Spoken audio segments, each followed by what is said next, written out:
Sejam todos bem-vindos ao 5º CONEC, Congresso Nacional de Educação na Contemporaneidade. Eu sou o professor Antônio Bento, mestrando em Ciência da Educação, tenho formação em Pedagogia e Filosofia. Também tenho pós-graduação em Docência do Ensino Superior e Psicopedagogia. Atualmente faço parte da Secretaria de Educação de Porto Franco. É uma honra poder participar do 5º CONEC em parceria com a editora e revista Amplamente, Qualis B, e também com o apoio do Instituto Iesuma, de Porto Franco. O tema da nossa apresentação é sobre a ontologia do tempo, uma fundamentação ontológica entre Kairos, Cronos e métrica. Toda grande transformação da humanidade começou com uma pergunta radical sobre a realidade. Hoje, nós nos reunimos para fazer uma dessas perguntas. O que é, de fato, o tempo? Não o tempo que medimos, não o tempo que calculamos, mas o tempo enquanto ser. É dessa exigência que nasce a necessidade de uma fundamentação ontológica entre Kairos, Cronos e métrica. Para falarmos sobre o problema do tempo na tradição filosófica, convidamos 6 dos mais influentes pensadores da história para responder a uma mesma pergunta. O que é o tempo? A começar por Aristóteles, Santo Agostinho, Immanuel Kant, Isaac Newton, Henry Bergson e Albert Einstein. Mas, se quisermos realmente compreender o problema do tempo, não podemos começar por respostas. Precisamos começar pela tradição. Imaginemos então uma mesa de debate atravessando os séculos. Nela estão reunidos alguns dos maiores pensadores da história.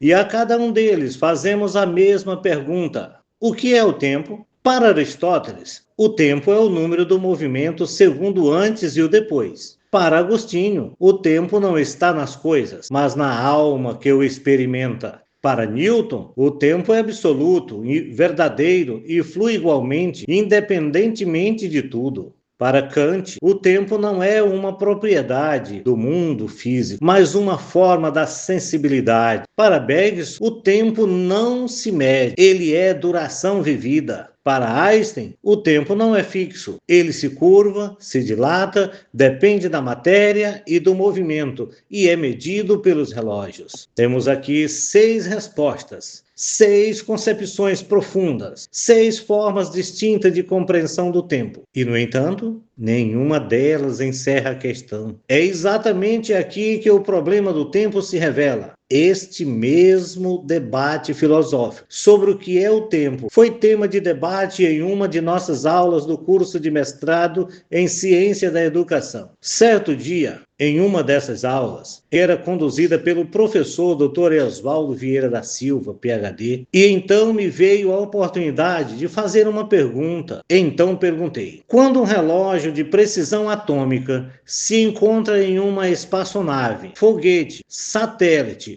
ou mesmo na Estação Espacial ISS, esses relógios sofrem alterações em seu funcionamento, a depender da velocidade, altitude e direção, podendo atrasar ou adiantar. Em todos os casos, quando isso acontece, a variação ocorre no tempo ou na medição. Ou melhor, reformulando a pergunta, a verificação no funcionamento entre 2 relógios revela uma mudança no tempo em si ou apenas uma variação instrumental? Responder a uma pergunta desse nível exige mais do que observação empírica, exige distinguir camadas, exige compreender que o tempo não se apresenta de forma única, mas em regimes distintos. Podemos, então, organizar essa compreensão em 3 níveis fundamentais. Primeiro, o tempo que não depende da sucessão, o kairos, um regime ontológico não sequencial, condição originária do ser. Segundo, o tempo que depende da sucessão, cronos, o regime ontológico sequencial, no qual o ser se manifesta sob ordem e anterioridade. Terceiro, o tempo que depende da medição, o tempo métrico, a forma instrumental pela qual quantificamos e operamos o tempo. Sem essa distinção, confundimos níveis e, ao confundir níveis, tomamos a medida pelo ser. O dilema instrumental. métrica e ontologia. Se não distinguirmos aquilo que é medido daquilo que é, caímos inevitavelmente em um equívoco fundamental. O dilema instrumental surge exatamente aqui, quando o comportamento dos instrumentos de medição passa a ser tomado como expressão da própria natureza do tempo. Mas relógios não revelam o tempo em si, eles respondem a condições físicas, funcionam por movimento, por oscilação, por vibração atômica e, como todo sistema material, estão sujeitos a variações externas. E é aqui que a física moderna entra, especialmente com Albert Einstein. A teoria da relatividade demonstrou algo extraordinário. Relógios em diferentes condições físicas, alta velocidade ou campos gravitacionais intensos marcam o tempo de forma diferente. Esse fenômeno é conhecido como dilatação do tempo. Mas aqui está o ponto crítico. O que exatamente está variando? O tempo em si ou o comportamento dos sistemas físicos que o medem? Quando um relógio desacelera em alta velocidade, o que observamos é uma alteração no sistema e no seu regime físico de funcionamento. A métrica muda, o instrumento reage, o sistema varia, mas isso não se segue necessariamente que o tempo, enquanto ser, tenha se alterado. A métrica é sensível às condições do mundo físico, a ontologia não. Confundir essas duas dimensões é o núcleo do dilema instrumental. Para avançarmos, precisamos organizar o percurso, não apenas o que será dito, mas a partir de onde compreendemos o tempo. A exposição que segue parte do nível mais familiar, aquilo que lidamos todos os dias, a métrica, aquilo que medimos, calculamos e registramos. É nesse movimento, do mensurável ao ontológico, que se revelam as camadas da temporalidade. A partir daí, progredimos para níveis mais profundos até alcançar o fundamento ontológico da temporalidade. É importante destacar, esta ordem não é hierárquica no sentido de valor. Não começamos pela métrica porque ela é a mais fundamental, mas porque ela é mais imediata à experiência. O fundamento último permanece sendo a condição ontológica da sucessão, mas o caminho da compreensão começa sempre pelo que primeiro se apresenta. É nesse movimento, do mensurável ao ontológico, que se revelam as camadas da temporalidade. Podemos, então,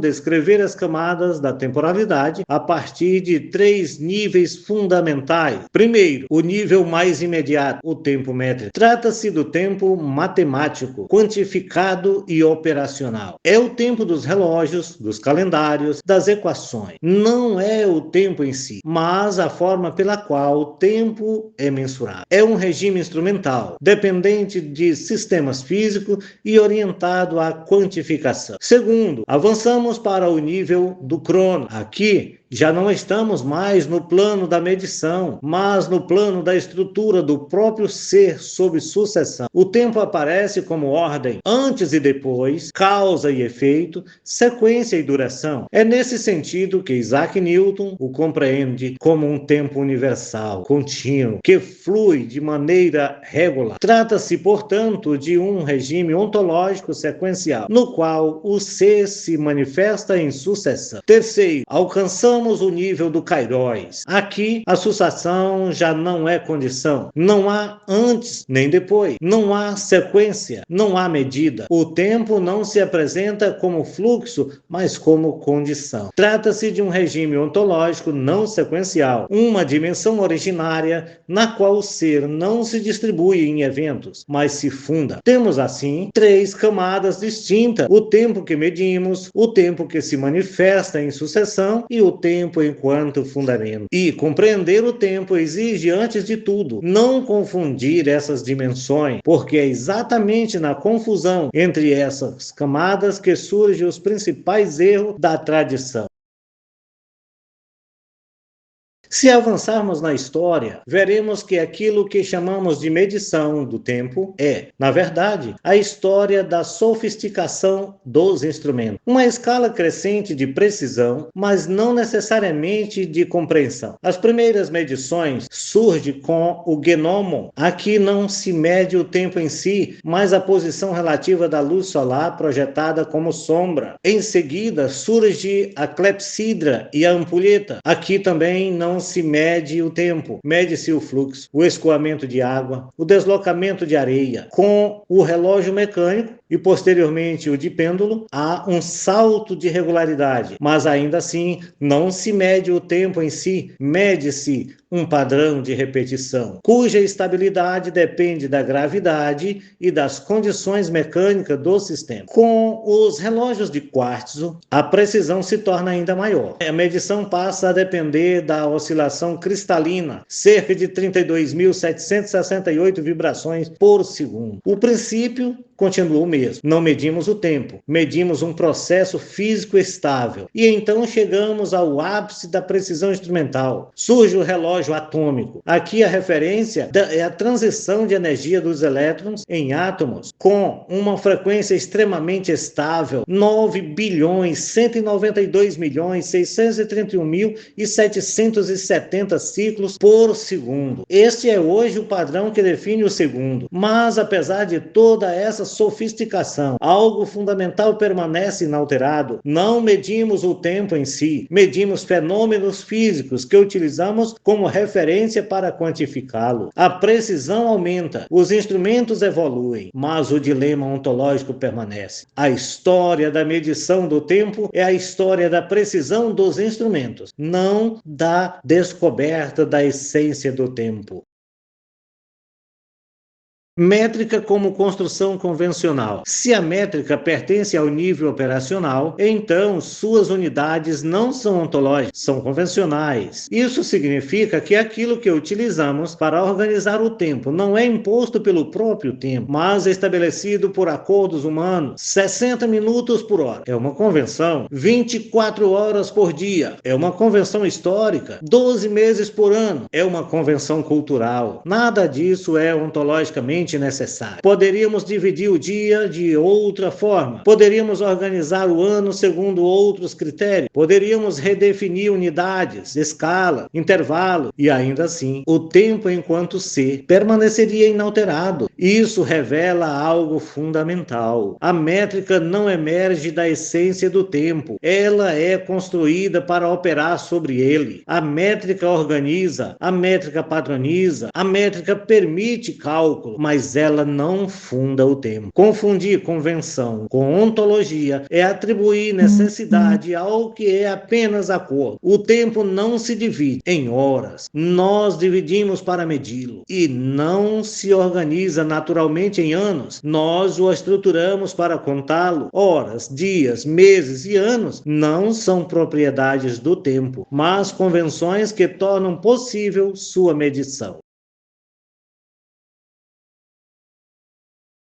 Proposta de organização métrica centesimal. Se a métrica é uma construção convencional, então ela não é única, ela é configurável. É a partir dessa compreensão que propomos um exercício conceitual, uma organização métrica centesimal do tempo. Um dia dividido em 100 unidades, cada unidade composta por 100 subunidades e cada uma delas novamente dividida em 100. Temos então assim 100 horas por dia, 100 minutos por hora, 100 segundos por minuto. Não como imposição, mas como demonstração. Demonstração de que a métrica do tempo não é determinada pelo tempo em si, mas pela forma como escolhemos medi-lo. Se o espaço não é o metro, se a massa não é o quilograma, se a temperatura não é o grau. E todas essas unidades são convenções aplicadas a realidades físicas mais profundas. Então, o que é, de fato, o relógio? O que ele realmente mede quando falamos de tempo? Ele mede o tempo em si ou mede ciclos periódicos, aos quais atribuímos por convenções uma unidade chamada hora. O relógio não revela o tempo, ele organiza repetições, e aquilo que chamamos de hora é apenas o nome que damos a uma regularidade escolhida. Se mudarmos a unidade, o tempo muda, ou apenas a forma como contamos.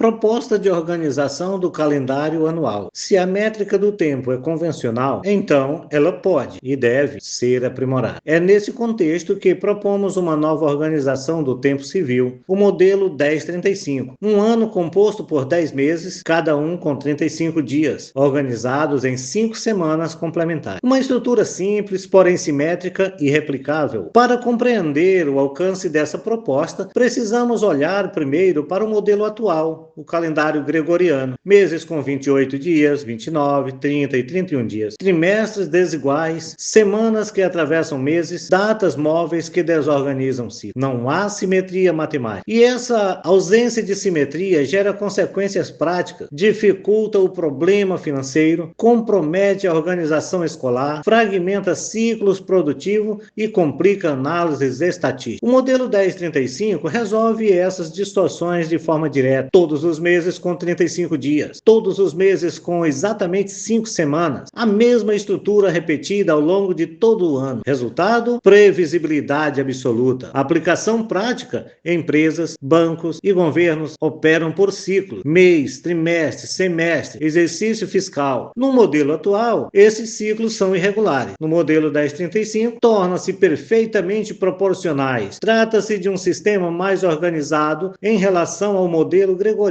que é marcado por irregularidades. A estrutura do modelo 1035 é racional, simples e operacionalmente mais eficiente. O calendário atual organiza o tempo como tradição. O modelo proposto organiza como sistema. Este modelo 1035 apresenta 10 meses regulares de 35 dias, cujas denominações são aqui apresentadas como sugestão em latim, preservando a tradição linguística dos calendários históricos e, ao mesmo tempo, conferindo unidade ao sistema, com um período complementar e organizacional. Os anos bissextos são resolvidos por meio de um hiato real, o dia 366, fora da contagem civil ordinária. Assim, para fins de registro, eventos como nascimentos ocorridos nesse dia ou nesse ato deverão ser atribuídos ao dia imediatamente anterior ou posterior, garantindo a essas pessoas a possibilidade de celebração anual regular, em igualdade com os demais. Trata-se, portanto, de uma solução que concilia rigor estrutural, funcionalidade social e dignidade simbólica. Ao longo desta exposição, percorremos um caminho rigoroso. Demonstramos que o relógio não mede o tempo em si, mede ciclos. Demonstramos que a métrica não pertence à ontologia, pertence à convenção. Demonstramos que a precisão instrumental é um avanço técnico e não uma revelação da natureza do tempo. E, a partir disso, tornou-se possível pensarmos em uma nova organização de métrica, seja através do relógio centesimal, seja através do calendário 1035. O que chamamos de hora, dia ou ano não são propriedades do tempo, são formas de organizá-lo. Ao distinguir entre condição ontológica e regime métrico, torna-se possível compreender algo fundamental. A temporalidade não se altera quando aperfeiçoamos os instrumentos. O que se refina é a medição, não o ser. O tempo não acelera, não desacelera, não se curva em sua essência. O que varia são os sistemas pelos quais tentamos capturá-lo. Todavia, o tempo não é aquilo que medimos, mas possibilidade da medição. O que medimos é a sucessão dos fenômenos temporais por meio de convenções numéricas e somente ao reconhecer essa distinção que podemos, enfim, pensar o tempo com rigor ontológico. O tempo não é o que o relógio diz, é aquilo que torna possível que qualquer relógio diga algo. E quando o instrumento se cala, o tempo permanece.